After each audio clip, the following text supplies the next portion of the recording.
لیکن عزازیل نامی ایک جن تھا جو ایک تو جن ہونے کی نسبت سے فرشتوں سے کچھ نہ کچھ مماثلت تھی، قرب تھا، دوسرے یہ علم میں، زہد میں، عبادت میں اتنا اونچا تھا، اتنا اونچا تھا، اتنا اونچا تھا کہ یہ ملائکہ ہی کے صف میں شامل ہو۔ اس نے عالم بغاوت بلند کر دیا جب حکم دیا گیا کہ سجدہ کرو آدم کو۔ اب یہ دیکھیے کس قدر یہ اہم مضمون ہے، اور آپ سوچ رہے ہیں یہ باتیں آج پہلی مرتبہ ہمیں اس طرح سنائی جا رہی ہیں، یہ باتیں تو علم میں آتی نہیں ہمارے۔ وجہ کیا ہے؟ آپ کو دلچسپی نہیں ان چیزوں سے۔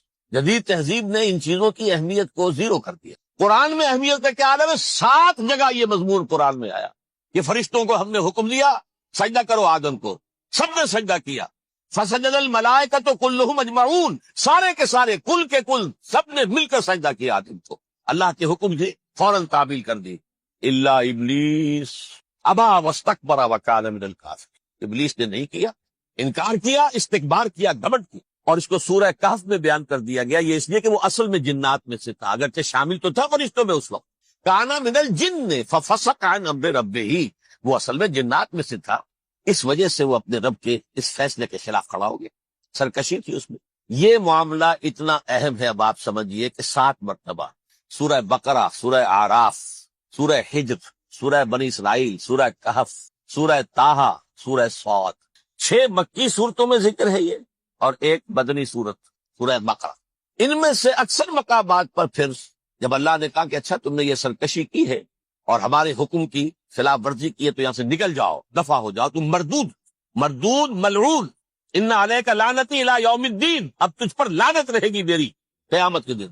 اس نے کہا اچھا پروردگار پھر مجھے ذرا مہلت دے دے، رب فانظرنی الی یوم یبعثون، قیامت تک میری زندگی طویل کر دے۔ فذهب فانک من المنظرین، کہہ دیا اچھا جاؤ، تمہاری یہ درخواست بھی ہم نے قبول کی۔ انہوں نے کہا پروردگار اب میں اس آدم کو بھی گمراہ کر کے چھوڑوں گا اور آدم کی نسل کو تباہ کر کے۔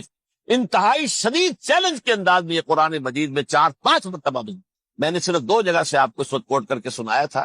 سورہ اعراف میں اللہ تعالیٰ فرماتے ہیں قالا، اس پر ابلیس نے کہا فبما اغویتنی، تو اے رب جو تو نے مجھے گمراہ کیا ہے، مجھے ذلیل کر دیا، مجھ پر فوقیت دے دی، اس کو انا خیر منہ، میں اس سے بہتر ہوں، خلقتنی من نار وخلقتہ من طین، بنایا تو نے مجھے آگ سے اور اس کو بنایا مٹی سے، پھر مجھ سے مطالبہ کہ میں سجدہ کروں، اور میں نے سجدہ نہیں کیا تو تو نے مجھے ملعون قرار دے دیا۔ قال فبما اغویتنی لاقعدن لهم صراطک المستقیم، اب میں یہ نسل آدم کے لیے، اس کو برباد کرنے کے لیے تیری سیدھی راہ کے اوپر گھات میں بیٹھوں گا، سیدھے راستے پر چلنے نہیں دوں گا۔ ثم لآتینہم من بین ایدیہم، پھر میں ان پر حملہ آور ہوں گا، ان کے سامنے سے بھی، ومن خلفہم، ان کے پیچھے سے بھی، وعن ایمانہم، ان کے داہنی جانب سے بھی، وعن شمائلہم، اور ان کے بائیں جانب سے بھی، ولا تجد اکثرہم شاکرین، اور تو دیکھے گا کہ ان کی اکثریت تیری شکر گزار بندوں پر مشتمل نہیں۔ یہ چیلنج تھا، اور ایک چھوٹا سا چیلنج جو سورہ صاد میں آیا ہے، اور یہاں تو اس نے اللہ کے جلال کی قسم کھا کر کہا قال فبعزتک لأغوینہم اجمعین، اے رب تیری عزت، تیرے جلال کی قسم ہے میں ان سب کو گمراہ کر کے چھوڑوں گا، الا عبادک منہم المخلصین، سوائے ان میں سے وہ کچھ لوگ جنہیں تو خالص اپنا بندہ بنا لے، جنہیں تو اپنا بندہ بنا لے۔ مخلص نہیں، مخلص یہ مفعول ہے، فاعل نہیں ہے، جسے تو بنا لے۔ بعض لوگوں کو اللہ چن لیتا ہے، وہ اجتباکم، تمہیں چن لیا ہے، اجتباء، بس وہ بچیں گے جن کو تو اپنی خاص امان میں لے لے گا، باقی میں سب کو گمراہ کر کے چھوڑ۔ یہ ہے اصل دنیا میں نوع انسانی کا ابدی دشمن، ازلی سے ابدی تک۔ اور اس میں نوٹ کیجئے کہ اس کی اصل بنیاد کیا ہوئی؟ 2 لفظ، تکبر اور حسد۔ استکبرا، تکبر کیا، انا خیر منہ، میں اس سے بہتر۔ یہ ساری بس کی گانٹھ یہی ہے، سب سے بڑی گمراہی کی وجہ یہی ہے۔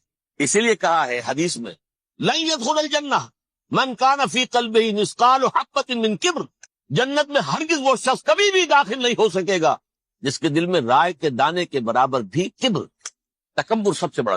الکبر ردائی، اللہ فرماتا ہے یہ تکبر، یہ تو میری چادر ہے۔ کوئی شخص تکبر کرتا تو گویا میری چادر گھسیٹ رہا ہے میرے کندھے سے۔ عرب میں کسی شخص کی توہین کرنی ہوتی تھی تو اس کی چادر گھسیٹتے تھے، ننگا کر دیا گویا یہ میری ردائی ہے، الکبر ردائی، یہ میری چادر، یہ جامہ مجھے زیب دیتا ہے، مجھ پر راستہ۔ اور حسد، آدم کو جو برتری عطا ہو گئی اس حسد کی آگ میں وجہ، اور اس کا انتقام لینا چاہتا ہے۔ آدم سے بھی، آدم کو بھی گمراہ کیا، جنت سے نکلوایا، ایسے نکلنا تو انہیں تھا ہی مشیت اذنی میں، لیکن فوری طور پر اللہ کے حکم کی خلاف ورزی تو کروائی. فعصى آدم ربه فغوى، آدم نے اپنے رب کے حکم کی نافرمانی کی، گمراہ ہوا عارضی طور پر. یہ دوسری بات ہے. توبہ کر لی، اللہ نے توبہ قبول فرما لی، معاف کر دی. کوئی مستقل جو ہے وہ نسل انسانی پر اس گناہ کا اثر متوارث طور پر نہیں آ رہا ہے، ختم ہو چکا معاملہ، ہوا تھا ہو گیا. فتلقى آدم من ربه كلمات فتاب عليه انه هو التواب الرحیم. اور توبہ کی شان یہ ہے جب وہ قبول ہو جائے اللہ کی جناب میں، کہ التائب من الذنب كمن لا ذنب له، گناہ سے توبہ کرنے والا ایسے ہوتا ہے جیسے اس نے کبھی گناہ کیا ہی نہیں. لیکن بہرحال وہ گناہ کرنے میں کامیاب ہو گیا، حضرت آدم اور حوا کو بھی. اور نوع انسانی کی عظیم اکثریت، عظیم اکثریت، عظیم اکثریت اس کے داؤ میں آئی ہوئی ہے نہیں. کتنے ہیں وہ عباد اللہ المخلصین، الا عبادک منہم المخلصین، کتنے جو واقعتاً خالصتاً اللہ کے بندے بن گئے، جنہیں اللہ نے اپنا بنا لیا، اپنا قرار دے دیا.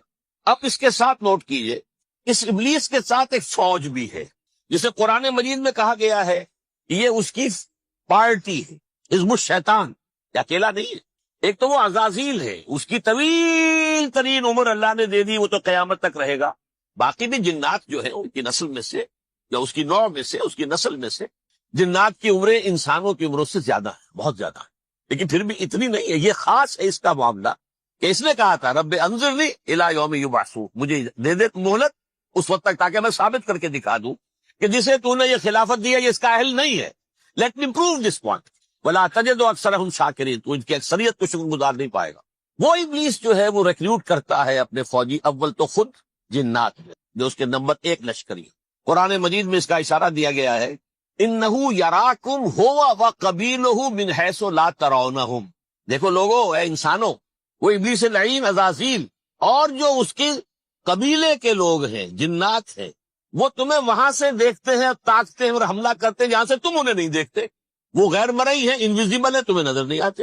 ویزیبل دشمن کا وار تو روک لو گے، انویزیبل کا کیسے روکو گے؟ انہو یراکم ہوا وقبیلہ، اکیلا ہی نہیں ہے وہ تو تمہیں تاکتا ہے، تم پر حملہ کرتا ہے، گھات میں لگ کر جو ہے تمہارے اوپر حملہ کرتا ہے، وہ بھی اور اس کے ساتھ اس کے قبیلے کے لوگ جنات بھی، من حیث لا ترونہم، جہاں سے کہ تم انہیں نہیں دیکھتے.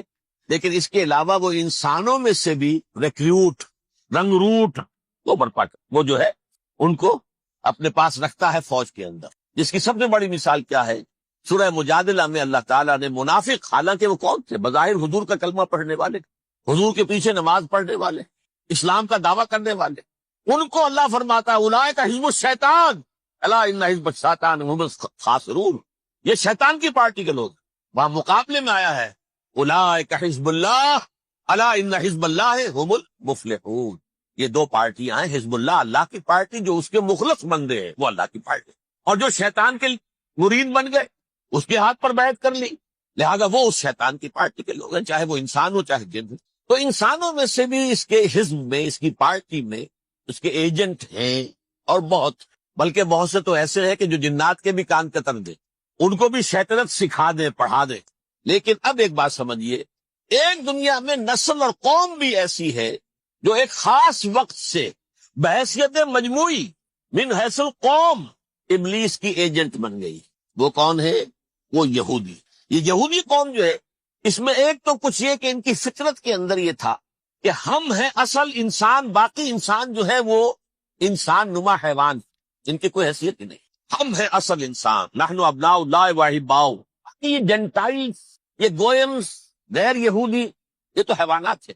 اب جیسے کہ انسانوں کو حق ہے کہ حیوانوں کو ایکسپلائٹ کرے، استعمال کرے. گھوڑے کو آپ تانگے میں باندھتے ہیں کہ نہیں؟ اس کی پسینے کی اور محنت کی کمائی ہے جو کھاتا ہے تانگا چلانے والے.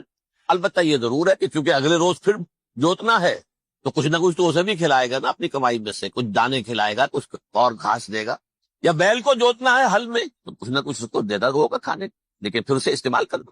تو ان کا مستقل قول یہ ہے کہ اصل انسان ہم ہیں، باقی پوری نوع انسانی ہمارے لیے حیوانوں کے درجے میں. ہم چاہیں جس طرح انہیں استعمال کریں، ایکسپلائٹ کریں، دھوکہ دیں، جیسے چاہیں، لوٹیں، کھسوٹیں، سب کچھ کریں، بدہضی کریں، ان سے سود لیں، سب کریں، جو بھی ممکن طریقہ ہو، یہ ہمارے لیے ہم ڈومینیٹ کریں گے، اور یہ در حقیقت ہمارے اعلی کار ہے. ایک تو اس اعتبار سے یہود بقیہ پوری نوع انسانی کے دشمن بن گئے. قرآن مجید کی وہ آیت بھی میں نے آپ کو سنائی وقالوا لیس علینا فی الامیین سبیل، یہ امیین کہتے تھے نا ان کو، جو غیر یہودی ہیں، کیونکہ ان کے پاس کتاب تھی، تورات تھی، اور کتاب نہیں تھی کسی کے پاس، لہذا یہ ان پڑھ ہے، پاگل ہے، جاہل ہے، امی ہے، ہم ہے صاحب کتاب، ہمارے پاس شریعت، ہمارے پاس کتاب، یہ لوگ ان پڑھ ہیں، جاہل۔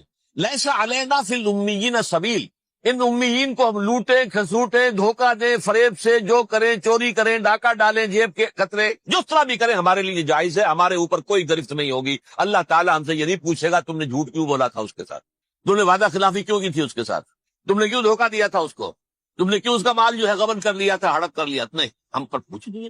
اس اعتبار سے ایک تو یہ انسانیت کی دشمنی ان کی گھٹی میں پڑ گئی، اس غلط خیال کی وجہ سے ہم تو بخشے بخشائے ہیں، we are the chosen people of the Lord, ہمیں تو اللہ اگر جہنم میں داخل بھی کرے گا تو صرف چند دن، لن تمسنا النار الا ایاما معدودات، باقی اصل میں تو ہم تو اللہ کے پسندیدہ، نحن ابناء اللہ واحباؤہ، اس کے بیٹوں کے مانند ہیں، بڑے چہیتے ہیں، لاڈلے ہیں۔ یہ باقی دنیا، باقی انسان ہماری چراہ گاہ ہے، جیسے چاہے چرے، جس طرح چاہے ہڑپ کر جائیں۔ یہ تو ان کا پہلے سے مستقل معاملہ تھا، لیکن اس کے بعد ان کی تاریخ میں ایک دور وہ آیا جب حضرت مسیح علیہ السلام ان میں مبعوث کیے گئے۔ یہ 1400 سالہ تاریخ کا کلائمیکس ہے یہود کی۔ جب کتاب انہیں دی گئی تھی تورات حضرت موسیٰ کے ذریعے، وہ 1400 قبل مسیح کا واقعہ ہے۔ اس وقت سے لے کر اللہ کا وہ فضل ان پر ہوا، وہ فضل ان پر ہوا کہ کوئی ایک لمحہ ایسا نہیں آیا 1400 برس میں کہ ان کے ہاں کوئی نہ کوئی نبی موجود نہیں۔ یہ تار ٹوٹا ہی نہیں، 2 سے شروع ہوا، موسیٰ ہارون علیہ السلام، اور 1400 برس کے بعد پھر آخری 2 ہے، عیسیٰ اور یحییٰ علیہ السلام، یوں سمجھ لیجئے، اور اس کے درمیان یہ تار ہے، اور اس تار میں کوئی ایک لمحہ ایسا نہیں آیا کہ کوئی نبی موجود۔ اس میں اتار چڑھاؤ بہت سے آئے، اس کا وہ میرا موضوع نہیں ہے اس وقت، قبل مسیح کی تاریخ جو ہے وہ میرا موضوع نہیں ہے۔ قرآن مجید میں سورہ بنی اسرائیل کے پہلے رکوع میں اس کا تذکرہ موجود ہے۔ وَقَضَيْنَا إِلَىٰ بَنِي إِسْرَائِيلَ فِي الْكِتَابِ لَتُفْسِدُنَّ فِي الْأَرْضِ مَرَّتَيْنِ وَلَتَعْلُنَّ عُلُوًّا كَبِيرًا، 2 مرتبہ ان پر عذاب کے کوڑے برسے، پہلے اشوریوں کے ذریعے سے جو شامی تھے، سیرینز اشوری کہلاتے، پھر بابلیوں کے ذریعے سے یعنی عراقیوں کے ذریعے سے، بیبیلونیا نام تھا عراق کا پہلے، ان پر بہت بڑی بڑی تباہیاں آئیں، اللہ تعالیٰ کی طرف سے عذاب آئے۔ اس کے بعد پھر دوسرے دور میں دوسرا اقتدار کا دور آیا، خربستیاں بڑھ گئیں، تو پہلے گریکس کے ذریعے سے، یونانیوں کے ذریعے سے، اور پھر رومیوں کے ذریعے سے پسوایا گیا۔ یہ دور گزر چکے تھے ان پر، 2 عروج کے دور اور 2 زوال کے دور۔ میری چھوٹی سی کتاب ہے تنظیم اسلامی کا تاریخی پس منظر، شاید 6-7 روپے کی ہوگی، اس کو آپ دیکھیں گے تو اس میں اس کا پورا نقشہ آپ کو مل جائے۔ ویسے تو یہ کہ میری جو ذرا بڑی کتاب ہے سابقہ اور موجودہ مسلمان امتوں کا ماضی، حال اور مستقبل، اس میں میں نے ان معاملات کو بڑی تفصیل سے بحث کی۔ بہرحال یہ جو دور تھا ان کا 1400 سالہ، وہ اونچ نیچ سے ہوتا ہوا جب آیا ہے حضرت مسیح کی بعثت پر، تو ان کی شرارت کی انتہا یہ ہو گئی کہ اللہ تعالیٰ نے مسیح کو رسول بنا کر بھیجا، رسولاً الی بنی اسرائیل۔ حضرت موسیٰ اور حضرت عیسیٰ کے درمیان رسول کوئی نہیں ہے، سب نبی ہے۔ حضرت موسیٰ رسول تھے اور حضرت عیسیٰ رسول، درمیان میں داؤد ہو، سلیمان ہو، یشعیاء ہو، زکریا ہو، یہ سب نبی ہے، یحییٰ نبی ہے، رسول نہیں ہے، لہذا وہ شہید کر دیے گئے۔ رسول شہید نہیں ہو سکتا، قتل نہیں ہو سکتا۔ لیکن عیسیٰ اور موسیٰ کے درمیان 1400 برس ان کے جو ہیں، اس کا کلائمیکس ہے حضرت مسیح علیہ السلام کی بعثت، اور حضرت مسیح علیہ السلام کو جسے اللہ نے اپنی روح قرار دیا، روح منہ، کلمتہ القاہا الی مریم، اللہ کا کلمہ، عظیم ترین معجزات۔ انہوں نے کیا کہا؟ یہ ولد الزنا ہے، حرام زادہ ہے، معاذ اللہ، نقل کفر نباش، یہ جادوگر ہے، یہ مرتد ہے، یہ واجب القتل۔ اصل حکومت اس وقت رومیوں کی تھی حکومت، لیکن انہوں نے انہیں آٹونومی دے رکھی تھی، اپنے مذہبی معاملات تم خود طے کر سکتے۔ تو کائفاس جو اس وقت کا ان کا ہیڈ ربائی تھا سب سے بڑا، اس کی عدالت نے فیصلہ کیا مسیح کو سولی چڑھا دیا جائے۔ پائلیٹس پونٹس، اس کے پاس ان کی ازداش پہنچ گئی، یہ ہمارا مجرم ہے مذہبی، یہ مرتد ہے، یہ کافر ہے، یہ جادوگر ہے، یہ واجب القتل ہے، اسے قتل کر، سولی چڑھا دو۔ خیر وہ لمبی بات ہو جائے گی، اس نے تو اپنے ہاتھ دھوئے کہ صاحب ہمارے پاس کوئی جرم نہیں ہے اس کے خلاف، تم کہتے تو ٹھیک ہے سولی چڑھا دے۔ یہ دوسری بات ہے کہ اللہ نے حضرت مسیح کو اٹھا لیا آسمان پر، ان کی جگہ وہ شخص سولی چڑھا جس نے غداری کر کے گرفتار کروایا تھا، جوڈاس اسکیریوٹ، اس کی شکل اللہ نے بدل دی حضرت مسیح کی سی، اور حضرت مسیح کو فرشتے اٹھا کے اوپر لے گئے، وہ زندہ آسمان پر اٹھا لیے گئے۔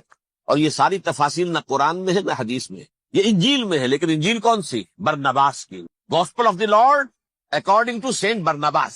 یہ حواریین مسیح میں سے تھے، لیکن عیسائی ان کو تسلیم نہیں کرتے، ان کی بائبل کو صحیح نہیں مانتے، کینونیکل نہیں مانتے، 100 انجیلیں تھی، 104 تھی جن میں سے 4 چنی ہے انہوں نے. یہ بتی اور جان اور مرکس مارکس یہ ہے. تو یہ 4 انجیلیں ہیں انہوں نے